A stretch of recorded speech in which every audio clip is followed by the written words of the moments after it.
First, we come for your movie stars. Next, we come for your movies. Welcome to Humans vs. AI the movie, and today I'm joined by Jamie Jackson. Hello, Jamie. Hello, Glynn. How you doing? Yes, not too badly. Let's get right into it. What do you do apart from the comedying and the podcasting? Oh, it's very boring. Thrill me with your boredom. Let's try and imagine, what is the most boring job? Paint drying technician. Close. Right. It's project management. You don't actually have the excitement of watching the paint dry yourself, but you do organise the structure so that people can watch the paint drying in the most efficient way possible. Yeah, correct. I'm a facilitator of other people's dreams. That's what I am. That sounds wonderfully horrible. Yeah. I can now see why you also do the comedy. At least you have a lifeline. Well, I used to have this whole bit about how, because I was in bands as well beforehand, and bands was my main dish, right? Like calamari, and then the side dish was office work, which was the tzatziki, and then I ran out of calamari, and then I just started eating the tzatziki, and then one day I was like, oh look, I'm the tzatziki man, but I'm not, I'm the calamari guy. And essentially saying that office work has just consumed my life by accident. When your side dish becomes your main dish, that you do feel hungry quite a lot of the time. Yeah, so I'm now the tzatziki man, office worker, and I eat calamari on the weekends. There we go. That is the worst analogy ever, but we got there. I don't know. Tzatziki and calamari, it's getting me quite peckish, to be honest. So, here's a film podcast. Let's talk about the sort of films that you love and the sort of films you hate to see how well you're going to be served by the prompts this evening. I am someone who seems to hate a lot of films, but I think that's because I'm quite picky. Okay. Let's start with the hate, because that's always more interesting. Well, if you say you hate almost all films, this section could be very long in the podcast. Well, you say that, but I've written down a lot of films that I love, and the list ended up being quite long. Okay. But in terms of genres, I don't think there's a superhero movie that I like. I hate them all, including the Batman, Christopher Nolan ones. Don't like them. It's about a man who dressed up as a bat. I'm not interested. Fair enough. There's a lot of other mainstay films that people love that I hate. I watched The Notebook. And I just, people were warning me that I would cry. I don't mean to sound dead inside, but I didn't get it. So your worst idea would probably be like Ryan Gosling as a weepy superhero. Yeah, correct. Yes, absolutely. I thought Deadpool was all right, actually. There you go. I'll give you that one. Deadpool was okay. Yeah. I've watched a lot of superhero movies, considering I don't like them, just to prove myself right. Do you have kids? I do, actually, and they watch a lot of Marvel and those kind of things. I have a mother with her dementia. She's going back for the toddler stages, so I put her to bed watching The Aristocrats on Disney Plus this evening. Oh, very nice. So I'm watching. I'm watching a lot more Disney these days. She doesn't seem to be able to stomach much else. What sort of films do you love then? If you're picking? Okay, The Lost Boys is one. The vampire film, of course. Joel Schumacher before nipples became a problem. Joel Schumacher before he did Batman and Robin. Well, he put the nipples on the outside of the suits, didn't he? Because he did Batman Forever first. That was the reference. Okay, right. Yeah, I was trying to think about where the nipples were in Lost Boys. I assume most of them had them. I don't know if we saw Jason Patrick and Kiefer Sutherland and Alex Winter's nipples. There was a lot of homoeroticism. I wouldn't be surprised. Yeah, and then Swingers. You're so money, baby. You don't realise how money you are. Everybody quotes that movie and can't really remember it. First, very early appearance from Heather Graham at the end, as I recall. Yes, that's right. She is the love interest at the end. Yeah. Another big one that I love is Dead Poets Society. Having been an English teacher in the past, is it exactly like that? Very tempted to get people to jump up on their desks, but the health and safety nightmare for that, you know. Yeah, Captain, my Captain. And then, of course, that's a Peter Weir film, and he also did another of my favourites, which is The Truman Show. He also did Witness with Harrison Ford, and he did Fearless with Jeff Bridges. I love all of those. And his kind of idea of mysticism and magic in ordinary life, I love it. So that's... So I do ask people if there's a film that not enough people have seen that they should. So would you say one of those? Like, I remember watching Fearless and not making my way through it. That's the one where he's on a plane, right? And then he survives a plane crash. He survives, and with about two other people, and then he's kind of convinced he's invincible, and God has chosen him. But really, he's just having a complicated PTSD breakdown. But then, obviously, eventually, kind of overcomes that. I thought it was very magical, but you turned it off halfway through. Fair enough. I mean, it depends. I also watch a lot of movies with Fran, and as she would definitely put Sand Sharks in her top 10, it's not the sort of film that she will sit through. Okay, I tell you what, another one that I need to mention is Robin Hood, Prince of Thieves, which cannot be underestimated for how Hollywood great it is. Is that Morgan Freeman in a fairly early role as well as like correct the friend? That's probably his big breakout role, perhaps. I could be showing my naivety there.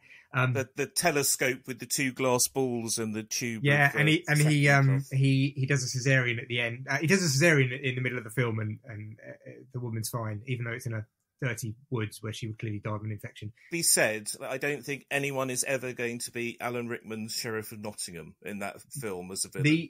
There is folklore about that, where he only took the role if he said, I can do exactly what I want with it. And he went crazy with it, stole the show. Apparently Kevin Costner was very angry because he is the star.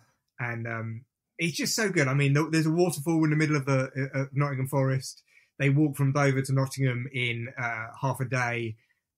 There's just so much unbelievableness. He's got an American accent. It's brilliant.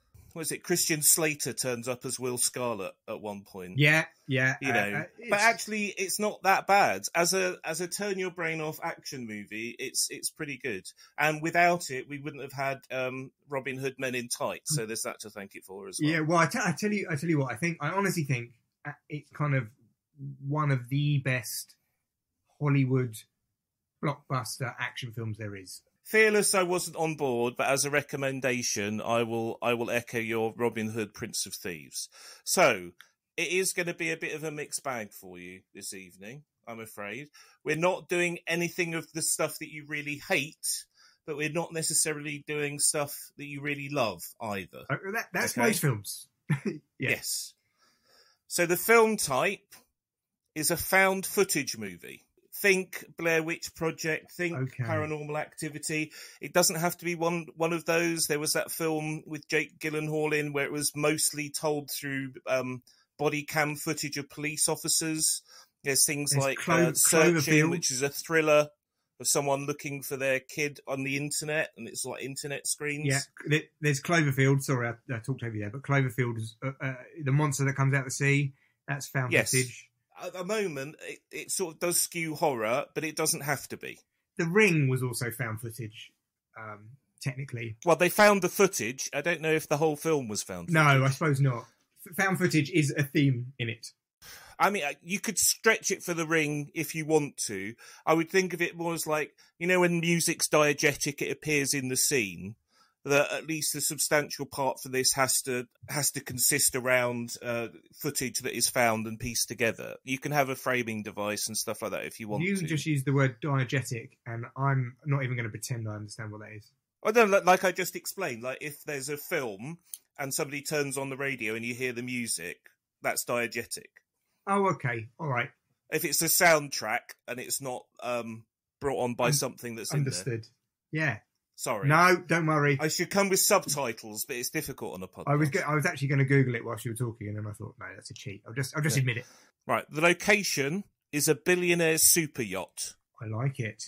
With that, obviously, you've got Jeff Bezos in mind, but he's not the only billionaire in the world. It's not the only super yacht. But think one of those yachts that's so big that it has to have its own yacht following it as for the support staff. Yeah. The action sequence is a food competition. Doesn't happen that often in movies, but you've got like the God of Cookery, where it all has this cooking competition at the end. The first weird Netflix Christmas Twins movie with Vanessa Hudgens, all built up towards a cookery competition. Yeah, Ratatouille, does that count? That was about food, wasn't it? Yeah. Yes, so like a big cooking set piece. And I guess he's competing against the critic, isn't he, in that to try and get a good review for the restaurant when no one else has managed to. All right, I'm trying to work out how these are going to gel together, but okay. The profession is curator of the Ealing Dollhouse Museum.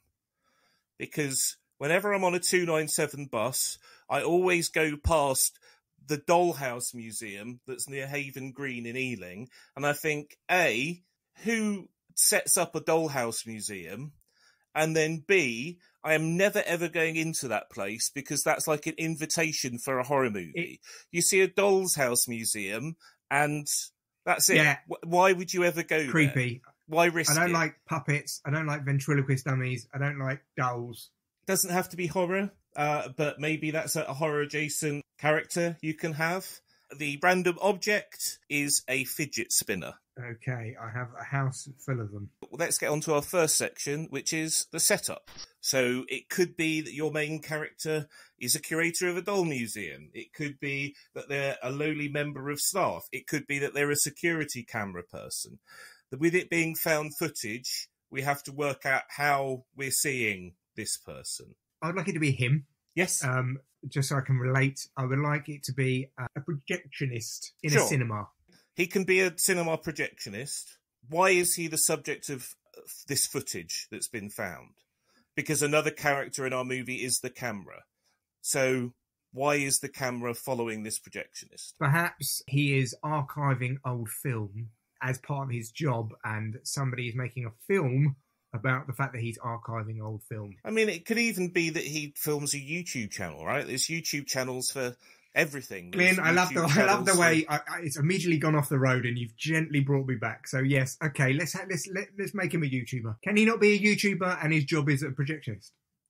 Yes, he's a projectionist, and maybe he's serious about the history of film, or maybe he's like film restoring and things like that. So he's working within the cinema, but then because he can do the background and it looks quite good, in the off hours that he's there, he records his YouTube stuff. There's also CCTV cameras that, look in because it's a place of work as well. Yes, I agree. That's good. So does he do movie reviews? Because he sees all of the latest movies and things like that, like from the projectionist booth? Yes, but I like the... Or is he like film restoration? Is he film history? Well, I was thinking film history, which is why I went with archiving originally. Okay. I just got a feeling he's like into oldie film. Top 10 things you wouldn't believe about the texture of Truffaut's work. Okay.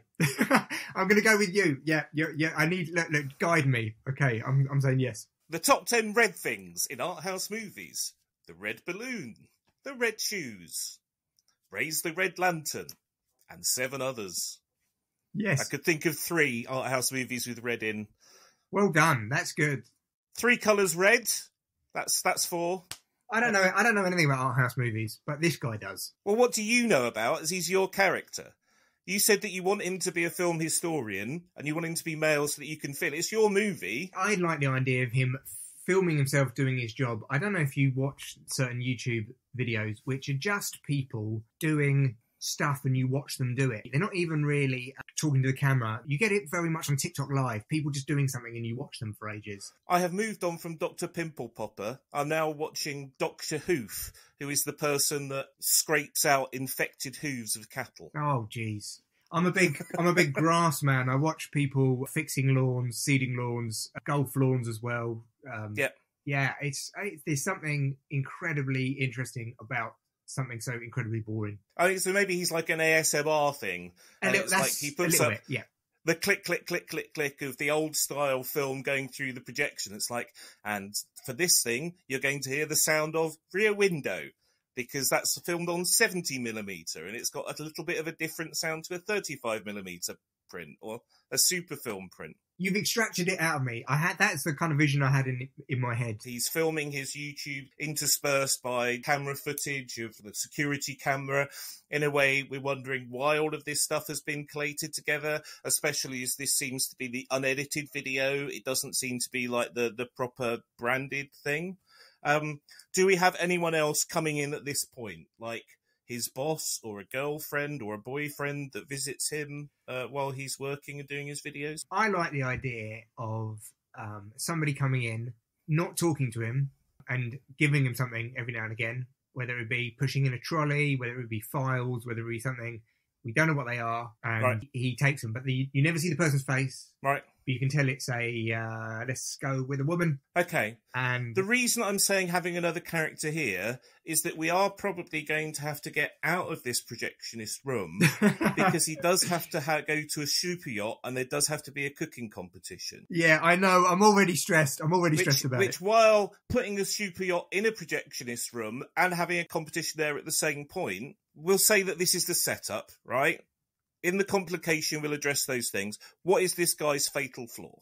He is deeply socially anxious. Right.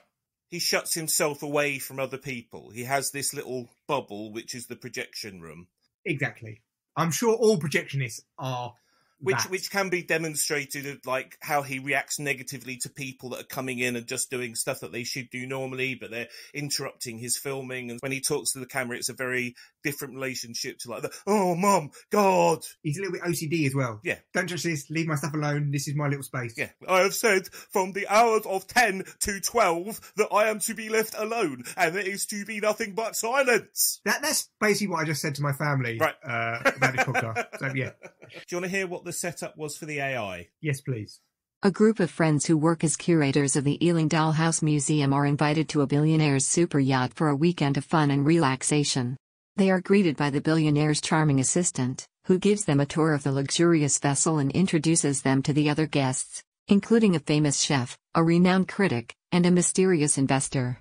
The friends are impressed by the lavish amenities and the exquisite cuisine, but they also notice some strange things, such as cameras everywhere, locked doors, and a fidget spinner that seems to have a mind of its own. Oh, God, he's good. He's good. It's good. Yeah, so the AI has dealt with fidget spinner, billionaire's yacht, dollhouse curators, has hinted at the cooking competition with the cuisine, and the found footage because there's cameras everywhere. Yeah, fine, but it doesn't have the pressure of being human. Stupid thing, right? Okay. What we have is depth and character and emotion. And maybe found footage in a situation where we can't really set the rest of the film. They're at 4.5. We're kind of like at half at the moment. Yeah, Glynn, has anyone done it as badly as this? I feel like I've mucked up from the beginning. Listen, it's got all of the stuff out of the gate, but it's not a tick box thing, right? As you're saying, there's not a lot of character development.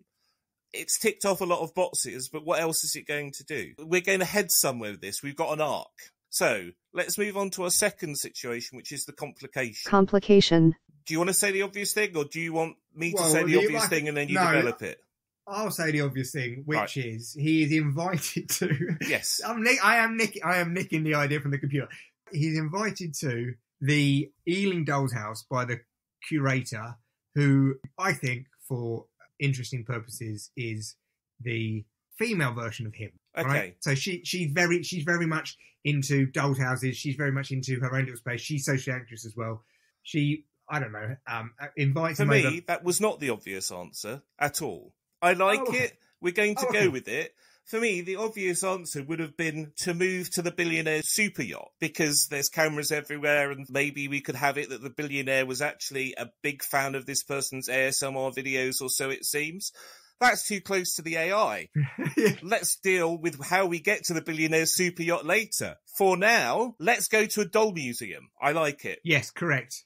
And he is filming himself in the doll museum. And because she is a fan of his videos, she understands what he's doing and doesn't mind having... Is she also a YouTuber? Does she also have the Dollhouse Proud YouTube channel where correct. She shows how to make like tiny furniture? Yes, that's exactly what she is. She's the female version of him. Here's his soulmate and she's just down the road. I've worked out a way we can fit in the billionaire super yacht later.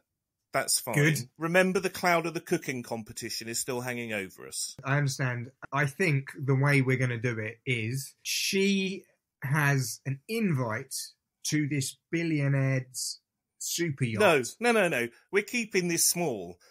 Super yacht is what the AI is doing. What we're doing is we're doing a love story through YouTube tutorials, okay, based around a projection room and a doll's house museum. But we still have to get to the super yacht at some point, surely. I have a cheeky out for the super yacht. That's fine. We can deal with it later.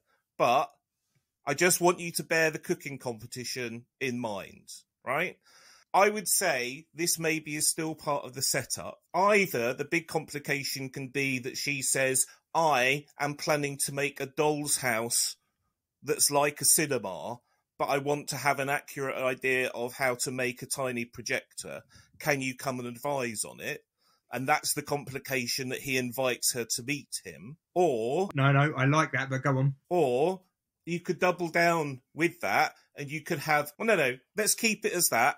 I have ideas for later of how to deal with the cooking competition and how to deal with the billionaire super yacht thing. I don't think I've started off well. This is a mess. We're on a trajectory into a complete random idea. But look, I guess this is the point. Feeling our way through. That's fine. It's absolutely fine. You're telling something different. Let's tell a different story from the AI. It's doing the most obvious thing. I don't think with those prompts, many other people would have said, let's set it in a projectionist room and actually in the Dollhouse Museum when a billionaire super yacht was on there. Then that's the human element, right? That's the originality. Let's bear down a little bit into these characters. So What is our main character's name? Maybe who would play them in the film? And then the same for the female character. What's her name and potential casting? I'm going with the name Rupert. Okay. Does he need a second name? I quite like. No. You know what I really like, in fact, but we're not going to do that because we said Rupert already. But I really like films where you never find out the main character's name. Well, then that's fine. They don't need to be named, but we do need to see them. No, sure, but let's call him Rupert. Okay, we'll call him Rupert. He needs to be played by somebody who is a little bit. Like Nicholas Hoult doing his nebbish thing? Do we want someone that is Hollywood but can act like a loser? Or do we want like a young Timothy Spall type? Timothy Spall's a good shout, actually. No, not Nicholas Hoult. But you've mentioned two British people there. Let's go with Timothy Spall because he's brilliant, and I really liked him in that sitcom he did. Yeah. Is it called Dave vs. Life or something? What was it called? His son, Rafe Spall.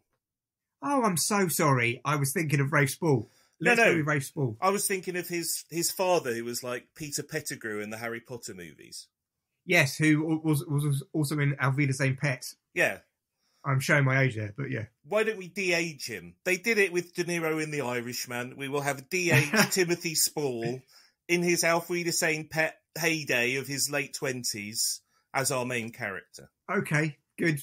Let's do it. I mean, it's all AI anyway. It'll be soon. We'll just be able to say, I want Timothy Spall, age 29. So we have a young Timothy Spall. Who is our girl? I think it should be... a young Brenda Blethyn. No. No, but what's her name? Kate Blanchett. Isn't she a bit too ethereally beautiful? Can we just stick a prosthetic nose on her or something? I don't know. That's what they normally do in Hollywood to make someone ugly, don't they? They just stick a nose on them, give them a terrible haircut. Tilda Swinton. Because she has kind of like a Kate Blanchett quality, but she can certainly ugly herself up, as was seen in Suspiria. Oh, blimey, yes. You're right. They are very similar. They're of a type, but she's very much like the little version of the Waitrose. I'm sure she'll be chuffed a bit. The little version of acting Kate quality, they are matched. Yeah, okay. If somebody told me I was a little George Clooney, I would be more than made up for that. That's never really going to happen for me. That's true. Me too, actually. Okay, let's go for her. She's good. She's nice and... or who played Alpha in Walking Dead? She was good. I have zombie fear. I'm fine with most horror movies, but the idea of your body being co-opted, that Snowden's secret of man is meat after all from Catch-22 becoming an all-pervasive thing. I don't mind the gore. The idea of zombies absolutely horrifies me. I have a friend who's like that. He's only scared of zombies, and I'm like, don't worry about it. It's never going to happen. It's the mental exercise when you put yourself into the film, right? I don't like it. Well, let's go with Tilda then. All right. Only because I don't know the name of the actress as well, but that's because I haven't watched a lot of Walking Dead, to be fair. I can, for the sake of the podcast, because people are going to be listening now and going, I want to know who it is. She's Samantha Morton. Oh, yes. Who was the AI person in... Minority Report. That's right. Yeah. Yes. But no, we've said Tilda. I think Tilda Swinton's good. Let's hold on to Samantha Morton, because we may have another character that is coming in. Okay. So is this our complication then? Just that she has asked him to leave his quiet little ordered setup and actually meet him in real life, that we sort of see exchanges. Maybe there's a Zoom call, maybe that he's, reads an email and we've got a picture of the phone message or whatever it is. Because I like the idea of him live streaming himself almost. Yeah. He can get the phone call from her whilst live streaming. Yeah. And she's invited him down to the Dollhouse Museum. Maybe he does ASMR on Twitch or something as well, right? Yeah, exactly. That's our complication. Let's hear what the complication was for the AI. The billionaire reveals that he has organized a food competition for his guests, and that the winner will receive a generous prize. He explains that each round will consist of a different challenge, such as cooking with exotic ingredients, blind tasting, or creating a dish based on a theme. The friends decide to participate, hoping to have some fun and maybe win some money. However, they soon realize that the competition is not as innocent as it seems, and that there are hidden rules and dangers that they are not aware of. I'm not impressed by that. No? No, I think it's very obvious. There's shades of maybe the menu about it. It's feeling a little bit maybe starting to be like Glass Onion, that kind of thing. Did you ever watch, talking of swingers, did you ever watch Chef with John Favreau? Yes, that's a really good Lots of people have watched Chef. Have you ever seen a movie called Love and Sex with John Favreau and Famke Janssen? No, but I know of it. I've seen bits of it, yes. Yeah, I quite like it. There's a line in that where he sort of says, "I love you" becomes so meaningless because you say it all the time. You might as well say, "I cheese sandwich you." And then at the other end, it's a callback, and I just remember always that from that film. I quite like it. Like Ghost and Ditto. It's a callback at the end. Yes. Yeah. Right. So we're now moving on to our third section, which is higher stakes. Higher stakes. I'm going to let you have a stab at it, and then I have an idea if you're floundering. I am already floundering. So we have got Rupert, and I'm going to go with her actual name, Tilda, which is a great name for someone who runs a doll's house. So Rupert and Tilda are in this doll's house. Maybe it should even be older. Tilda's quite cool. Maybe it should be Hilda. Like it. Rupert and Hilda. Let me write this down. Rupert, Hilda. So they are in the Doll's House Museum, and he is filming the museum. Maybe she had some footage of the museum that she wanted to give him, which could be even spliced in one of his videos that then become the film. I don't know. And then the higher stakes. Let me see. What did you say about the higher stakes? Right. This is my idea for the higher stakes. Yes, you can agree or disagree. You can still have the refusal of the call. The complication is that she's asked him to come to her dollhouse to make this mini theatre, right? It could be that he's then on his computer and we see the screen and he's searching for the Dollhouse Museum. He finds her YouTube channel. He starts watching them. And then within the comments, she sees that there's also comments from Top Chef #1. And she's sort of saying, I'm thinking about making a miniature kitchen because I'm doing a whole high street with like a movie theatre and other things as well. Would you be interested in coming in and consulting so I can get the right measurements? So he thought he was special. Yes. And it turns out that she's philandering with Top Chef #1 as well. And looks at the comments and says, yes, I will be there. And he realises that if he doesn't go to see her, he may lose out to this chef person. Yes, and the chef person can be a dashing Hollywood billionaire. A dashing billionaire. Somebody played by Bradley Cooper. I mean, he can be really handsome. He doesn't have to be. If you look at the billionaires, like Jeff Bezos is no oil painting. Correct. He could be a Dan Bilzerian character. Bezos, you've got Zuckerberg, you've got Gates, you know, you even had Jobs, right? These are all brilliant people, but you're not going to cross the room to buy them a drink unless you know how much they got in their wallet, right? I love the way that we're rating some of the most successful men on the planet, downgrading them because of their looks. Listen, I'm not going to downgrade anyone because of their looks, because I look the way that I do. I think that personality is very, very important. I'm just saying they're not going to be winning beauty competition prizes outside of a game of Monopoly. No, but I tell you what I do like, though, is Bezos the way he's done himself up. And obviously Musk has got himself a hair transplant. Yeah. They've used some of their money too. And Zuckerberg is buffed now. He's absolutely stacked. Yeah.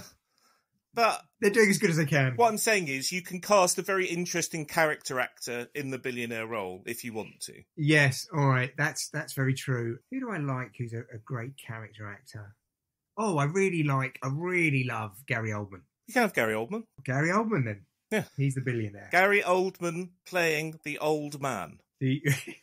Well, he's going to have to now, isn't he? But we can AI him up, so he's Gary Oldman from. With digitally de-aging Timothy Spall, we can digitally age Gary Oldman up. He's really a bit decrepit, if you want. I want him to be a peer of Rupert, because the juxtaposition is Rupert is this isolated weirdo who works in this one room, and the exact opposite of his character, because obviously Rupert's flaw is that he's crippling social anxiety, whereas Gary Oldman is the exact opposite, and he's very gregarious and confident, and he makes lots of money, and he's very successful. Actually confident, or is he twitchy confident, like when he played the cop in Leon the Professional? He is. And who saw that movie? Everyone! Oh, no, I didn't see it. Oh, okay. Yeah. he's high on cocaine throughout all of it. Oh, is he? Okay. So he's definitely confident. I don't know if that's kind of the confidence you want him to project. I think I've recently watched him in Tinker Tailor Soldier Spy. In fact, I recently rewatched that, and that's one of my favourite films. It's such a great thriller, and he's so amazingly good at it without doing much. Well, also, George Smiley, he's not the most dynamic character. I don't think our characters have to be that dynamic. I'd like to think this is a tiny bit of a low energy film. That's what I'm getting. Yeah, low energy with a big message. Maybe we don't know that he's a billionaire yet. I like it. We just think he's a kitchen. He's a top shot. Even if you became a billionaire, right? If you were sort of socially awkward, you still might have your passions, right? His passions happen to be haute cuisine and dolls' houses. So that, he quite likes interacting with people from the comments on YouTube and stuff like that, because people interact with him based on his interests.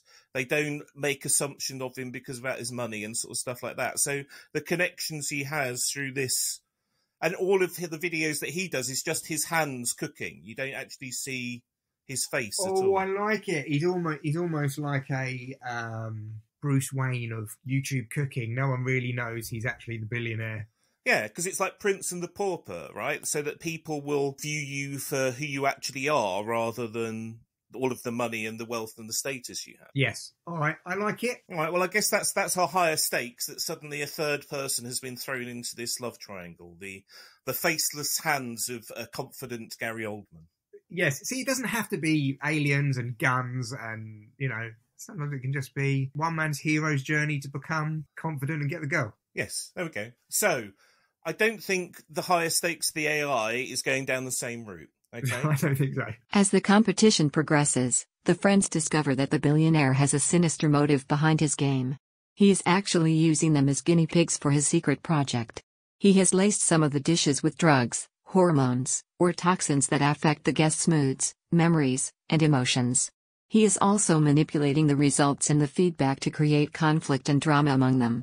He is recording everything with his cameras and streaming it online to a select audience of wealthy and powerful people who are betting on the outcome. That's good, actually. That is annoyingly good. Well, again, you can see where it's drawn its inspirations from. The betting on the outcome, it's very Squid Game. It's very Squid Game / Hunger Games, isn't it? That type of... Or the Hungry Games. Battle Royale, almost, but with food and drugs. And also, it being on a yacht outside international waters, right? I guess that kind of makes sense for it as well. It's the kind of billionaire's playground thing that they would have. And actually, you can kind of sort of see that. There's a good reason to have all of the cameras, because he's recording it for his experiments, but he's also live streaming it to everybody as well. I can actually see it as a movie. Our high stakes is... a chef. Maybe we're casting too big for it. Maybe we should do more of it's like a play for today that's on BBC Two. Maybe it should be like populated by cast members of EastEnders and Emmerdale who just want to be able to do some serious drama for once. Absolutely. So Danny Dyer's Rupert, and the chef is Shane. Shane. Danny Dyer as the chef, as the Gary Oldman part, I would guess. As a confident chef, yeah. And then... And then the guy that played... Maybe the guy who played Lofty. Yeah. I can see it. From EastEnders in 1986. Yeah. I was going to say Ian Beale, but Lofty's even better. And then... And then the person that played Sonia as Hilda. Natalie Cassidy. Yeah, that's right. Yeah. Brilliant. Okay, that's the low budget version, but I'd like to stick with Tim Spall until Tilda. It's all superheroes these days. A character piece, a found footage character piece. I think it would attract the interest. This would be their one for me projects, right? You do the big one for the studio, and then you do the little indie for me. I think this is a one for me project. Yeah. That's right. Okay, let's move on to the next section then, which is the Dark Night of the Soul. The Dark Night of the Soul. So this is where we grind our main character down, where it seems that all is lost. Oh, I've got it. Yep. I've got it. Yep. He live streams or vlogs what he's doing, and he doesn't normally go outside of the studio, right? And he does because he then goes to see Hilda. He then obviously falls for Hilda. The higher stakes moment is where he sees this top chef guy talking to Hilda, and then he goes to the Doll's House Museum to speak to Hilda because he doesn't want her to meet this top chef guy. Yep. And she's gone, and there is a note on her door saying she's gone on leave to some super yacht.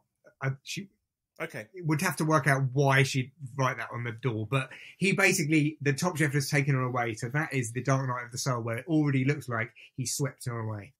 And so he walks around, and then he sees her in a coffee shop opposite this person, and they're holding hands.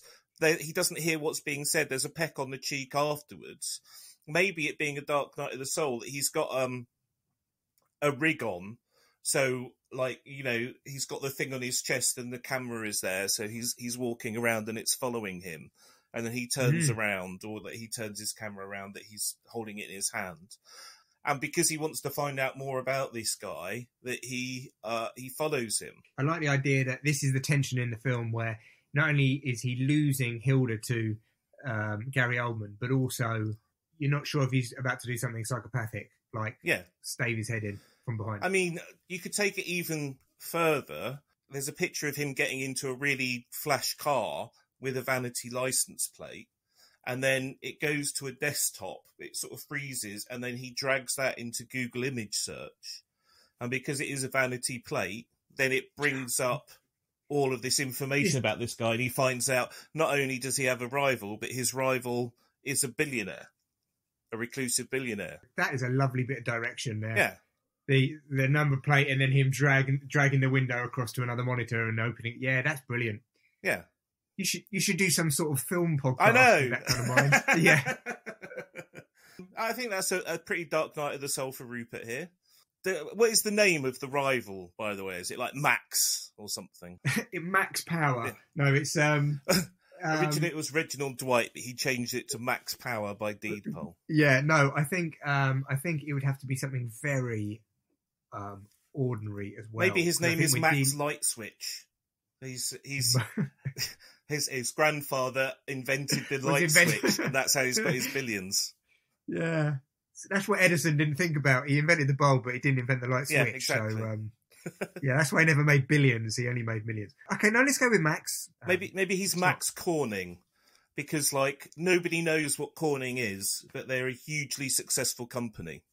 They're the glass manufacturer that makes all of the glass for fibre optic cables and all of the Gorilla Glass that's on all of our smart devices. That's very good, actually, but we could maybe have it... Or on the billionaires list in the UK, I don't know if they're on there anymore, but for ages, always in the top 10 were the Tetra Pak people. Remember when milk cartons, they would be made of cardboard and you'd open them into the funnel? Yeah. The people that invented that, it's called a Tetra Pak, made loads and loads of money because it was used for juices and milk and stuff like that all throughout the world. Can we call him Max Tetra Pak? We can call him Max Tetra Pak.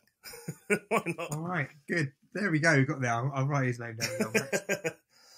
Although he pronounced it Trapakic. Trapake, yeah, something like that. No, that's great, Max Tetra Pak, yeah, because that's neither particularly glamorous, but it does sound like somebody who might be rich. Yeah, Tetra Pak, is that Russian? No, we just changed the name of Dean Pole because we invented the Tetra Pak. He doesn't even have to invented that. He's independently wealthy through food. I don't know. Or maybe we call him Max Quadra Pak because they're the people that one better. that buried the Tetra Pak people and then made even more money. Quadrapec. All right, Quadrapec. All right, Max Quadrapec. Oh God, I don't like it. Tetra Pak's better. All right. Do you want to hear what the Dark Night of the Soul was for the AI? It's going to be blindingly good, isn't it? Don't sell yourself short, okay? The friends begin to turn on each other as they succumb to the effects of the food and the pressure of the competition. They start to doubt their friendship, their loyalty, and their sanity. They uncover secrets and lies that they have kept from each other, such as affairs, betrayals, or crimes. They also learn that some of the other guests are not who they claim to be, and that they have ulterior motives or hidden agendas. They realize that they are trapped in a nightmare, and that they have no way out. I mean, that's good. I'm not blown away. No, that's what happens when you use Bing. It's standard Hollywood fare. The mice realise they're in the trap, right? Correct, yeah. It's all very Saw, where sort of things start to turn on each other. Or the Cube. I don't know if you've ever seen the Cube. Yes, and Hypercube. A great... Yeah, I haven't seen Hypercube, but the Cube, obviously, when they suddenly realise that not only are they trapped in the Cube and they're like the mice in the maze, they are the experiment, but they also realise that they designed the Cube themselves, all the different people, the designers and engineers and things. So you're right, it is standard fare. Admittedly, Google Bard would have come up with something better, but we'll go with it. What I will do is after this is done, I will put the same prompts that I used for this into Google Bard so you can hear Google Bard's version of it. Right, okay. Spin for Your Life is a found-footage thriller about a shy curator of the Ealing Dollhouse Museum who is invited to a mysterious event on a billionaire's super yacht. The guests are all from different walks of life, but they all have one thing in common: they are all very competitive.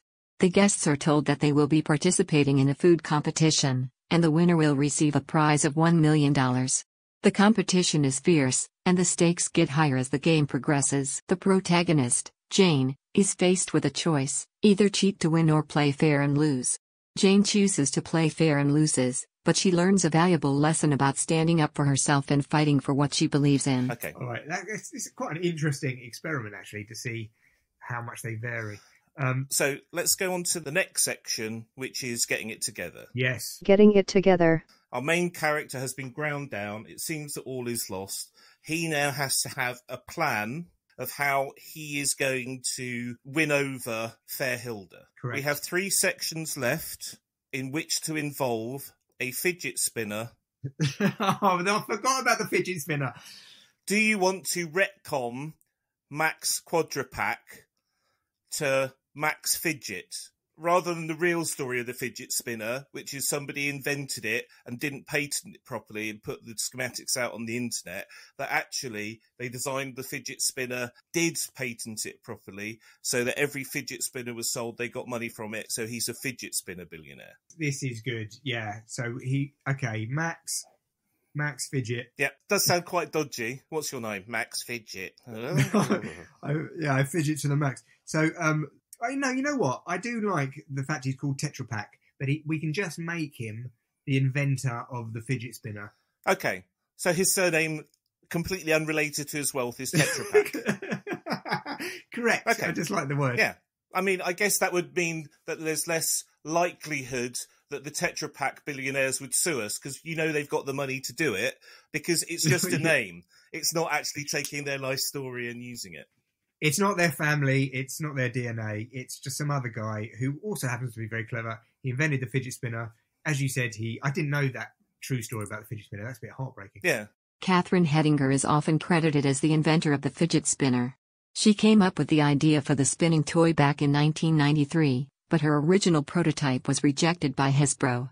She filed a patent for her invention in 1997, but it expired in 2005 because she could not afford the renewal fee. Of course, that's not his passion. He just happened to make money from that. He's big into food, is what his passion is. Yes. Is it that his passion is food? Is it that him being a billionaire, there's no way for him to be able to approach him and plead his case in front of Hilda, who he assumes is going to love him anyway, and that actually it has been in the newspapers that he is going to be taking part in a culinary competition that's open to all people. To get access to Hilda and to Max, Rupert decides that he's going to apply for that cooking competition as well. Yes, and I guess the competition would have to be on a yacht. Is it that he's doing an invitational on his yacht? That it's his cooking competition. It is his cooking competition, yes. Okay. Do we have a montage? Has secretly one of our main character Rupert's skills at the time been that he... Because this is where they get their skills together. I have an idea. Well, it's very difficult because it's found footage, so... Well, it is, but because it's found footage, you can have all of the various steps that it goes through that would have been put up on YouTube. So we can do a montage of the found footage, right? So almost like, you know, they do like a supercut of like the worst moments for it, or it's sort of like from zero to hero, Rupert's ascension on the Great Yacht Bake or whatever it is, right? And perhaps his thing is that he is very meticulous. You said he's like OCD, so that we see his first attempts when he's trying to do it. He can follow recipes really well, but maybe he brings his love of cinema into it too. So what we see is a situation of like meals and desserts and all of the rest of the things part of this cooking competition, but they're all directly inspired by films that he loves. Yes, or he is able to make a certain meal or cake or whatever the cooking competition is because he's got, we said he's an archivist, he's got some archive footage of some old films of people making stuff. I suppose so, but those things it's not like so badly. I found Julia Child's hidden tapes and suddenly I'm going to take the world by storm. You have to be sort of original, right? So maybe it's like, okay, this is a dessert based on the movie Fearless, right? And so what I'm going to do, there's the plane crash that happens at the beginning, and what I am doing is that I am taking a chocolate, I am moulding it into the shape of the plane, I am placing it within a molten ganache representing the sea, and as the ganache is hot, the plane will gently melt into it, and I have little crystalline people in the middle, and as the plane goes down, these crystalline people will rise to the surface, representing the plane crash. So it's actually like a whole scene from a film in motion through food, which blows people's minds. And he calls that one Death by Chocolate. Ah, very good. I can't look. I'm struggling for a way out here, and you've just come up with something which is actually quite supreme. So let's go with this. Okay. I need your guidance. His plan is that he's going to win his way onto the yacht so that he can finally come face to face with Hilda, even though he became so close before, even though she was in the cafe. He is such an OCD person that he is set in his mind that this is the only way that he can do things. Yes, I think that's good. And there's lots of footage, live streaming of him attempting this dish. Yeah. It brings in his skills of film. It brings in his attention to detail. Like, you don't actually sort of see something that replicates the motion of a scene from a film, right? In the dessert. I love it. That's a stroke of genius. AI didn't come up with that, did they? Right. I don't know why I'm so down on AI. It's like I'm in competition with it. Well, let's see what sucky idea the AI came up with for getting it together. The friends decide to band together and fight back against the billionaire and his assistant. They use their skills and knowledge as curators to find clues and evidence that can expose his scheme and stop his project. They also use their creativity and resourcefulness to sabotage his plans and escape his traps. They discover that the fidget spinner is actually a key device that controls the yacht's systems and security. They manage to steal it from the assistant and use it to their advantage. It's a bit trite, isn't it? I like the way they brought the fidget spinner in, but other than that, it's a bit like they. I mean, also using their ability as curators to find evidence, I guess. But like, yeah, it would have been better if they'd used their dollhouse experience to create a small version of the chip from the evidence they'd got, so that they could work out how to get places using their doll's house knowledge. But there we are. Yeah. Yeah. Maybe that's what they did. The AI just didn't explain it in time. So let's move on to the next section, which is our finale. Finale. It is the day. We are on the billionaire's yacht. We have lots of found footage things that we can do. We've got cameras everywhere that we can cut backwards and forwards so we can see whatever we want. It is opened up creatively. what's going to happen? I can't work out whether Max is going to be part of the competition or whether he's going to just be running the competition. I mean, I guess if it's on his yacht, for him to be part of the competition would be weird. Yeah. And I suppose it's also nice because we're all used to things like MasterChef or Bake Off. Right. Yeah. Where you have the person approach the judges and then you have that face-off between them for dramatic tension. So I think having him as a judge, because he's organising the competition... Yeah, he's like a Paul Hollywood character. Yeah. Yes. I think the idea is... If we were doing our budget version, maybe he would be played by Greg Wallace. That's right, yeah. And the expensive version, he's played by Paul Hollywood. No, Gary Oldman in our expensive version. Well, no, I know, but yeah. I mean, Gary Oldman just one up from Greg Wallace is what I was thinking. Oh, okay, well, we can have Greg Wallace as the other host, right? Greg Wallace can be a cameo in this film because everyone would like to see Greg Wallace as in a film. Listen, I would. Either version, we try and get Paul Hollywood and Greg Wallace on the same judging panel together. That's like a travelling Wilburys of food judges in the UK. Add Lloyd Grossman, and we're done. Yeah, that's right. I like it. Okay, so it would have to be the finale is him struggling to make his dish. He makes his dish. I think at this point we haven't worked out whether Max knows who Rupert is. At the moment, we're not necessarily sure what Rupert's motives are. Right? He could notice that Rupert seems to have an unhealthy obsession with him, but he's not sure why. I think he more notices that Rupert has an unhealthy obsession with Hilda. Right. And he has also got his eye on So Hilda. Is he dating Hilda now? Courting, I wouldn't think they've done anything, but he's invited her on the yacht. Is there like the top table? Is she there as well, or at least behind the scenes, so that she's with him a lot of the time? So her and Max are seen together. Yeah. See, this is very Robin Hood, Prince of Thieves, where the Sheriff of Nottingham is with Marion. I can't remember her name. Mary Elizabeth Mastrantonio. Maid Marion, but also isn't really. He's just trying to marry her. Yeah. Slash sexually assault her, actually, but that's another bit of the film. I don't think we need to have that in our cosy little movie set on a billionaire's yacht with a televised I agree. cooking competition. Yeah, I agree, but the point is, I think the idea is the protagonist is going to be Rupert, and the antagonist is going to be Max. Therefore, he's just wooing her with his ridiculous money and being very gregarious. And I think what we haven't done necessarily is figured Hilda into all of this, right? No, you're right. This is very much failing the it called, the Bechdel test. Well, no, we can retcon because we have to have, I think, the situation where perhaps she has to make a choice. We have been very following him, so that it's an obsession. It could either be that it's kind of like single white female from the single white female's perspective, where he's had this obsession with this girl and this chef, and he's like a little bit divorced from reality because he's socially maladjusted, and maybe that you twist it so that he ends up killing the billionaire or something, if you want to.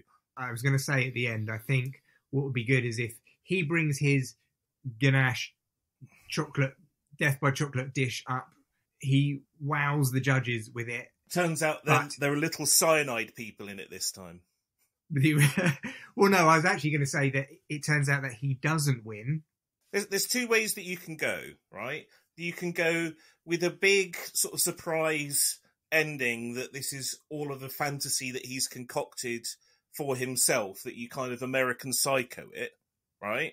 Yeah, tiny bit too lame. Or you retcon things so that actually he has been developing a relationship with Hilda, but she's torn between the two of them and has seemed to have chosen the other guy. He wants to plead his case that it's like a genuine romantic story, and then she has to make a choice. No, I like the fact that the film is meant to be ostensibly looks like a romantic will he get the girl film, but ultimately he's actually obsessed with Max, what's he called? Tetra Pak. Yeah.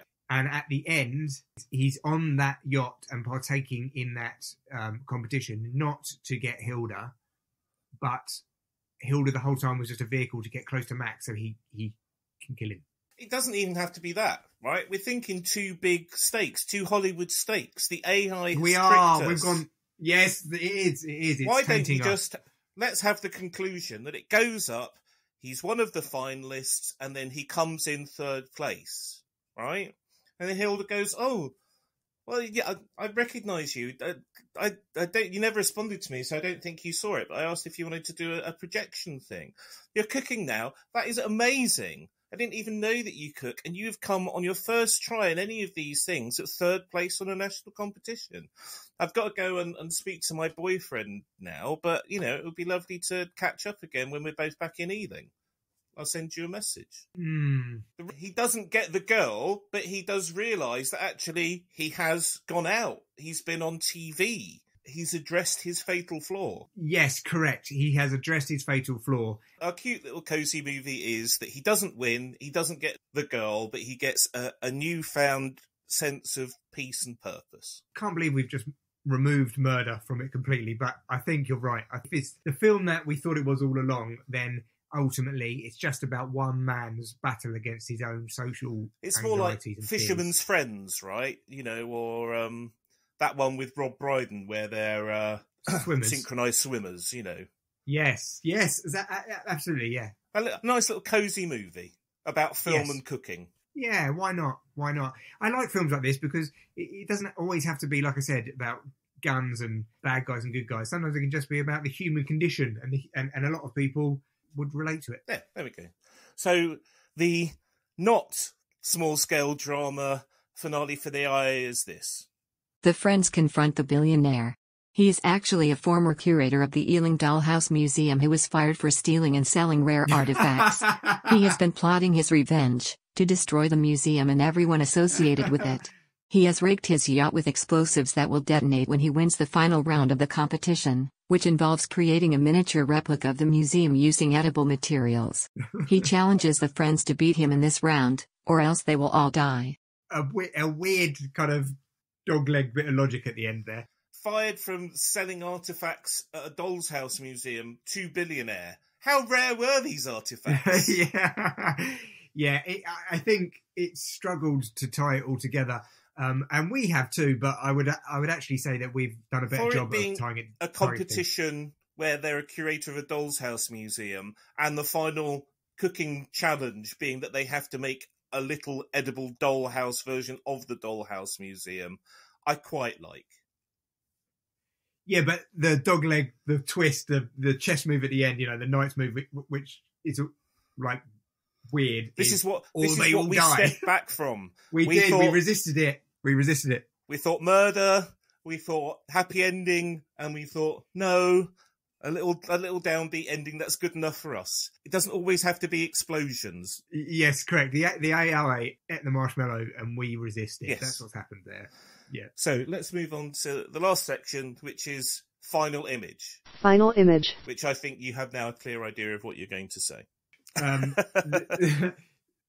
had no clear ideas this entire podcast, but what I would say is his studio at the beginning or throughout the film can be quite dark, quite solitary, and it's just lighter and more breezy. And like I said, instead of having an assistant every now and again just turning up, pushing in something, not speaking, he has a chat with them. They're part of the stream. He's just more gregarious because he's come out of his shell. Maybe he's changed his YouTube channel so that he's now doing a variety of dishes, all based on this idea of recreating scenes from movies, right? That's an even better idea. Glynn, you every time you just you go, that's a good idea, but here's the real idea. I think that's actually better. Maybe there's like a dessert that he makes, which is like made of like white chocolate and Oreo cookies and things like that, and there's just one little strawberry in the middle to represent that scene from Schindler's List. Yeah. I don't know whether you want to be reminded of Schindler's List as your closing scene. I was just thinking of an image that you could use. I like the callback. Yeah, I like the callback though of red in art house films. All right, come up with a better tool then. Come up with a better food scene dessert that he can showcase on his channel. Speed 2, because that's got a yacht in it. Does it blow up or does it just go really fast? or as to just accidentally end Jason Patric's career after. It can blow up because it's a box office ice cream bomb. Why am I sort of thinking of like really terrible, serious Steven Spielberg movies? I was sort of thinking do an Omaha beach scene from like Saving Private Ryan, where you basically have like what looks like textured sand. It's like crumbled cookies, but it's got pop rocks underneath the surface. But you pour some Coke in it, so it looks like the surf. As it hits the pop rocks, they like explode on the beach, like the mine's going off. Yeah, it's not the nice ending. Again, I mean, we've gone from either the Holocaust or I think there's something beach. Interesting about horrific images taken down to a dish. I was just thinking, what can you animate with food, right?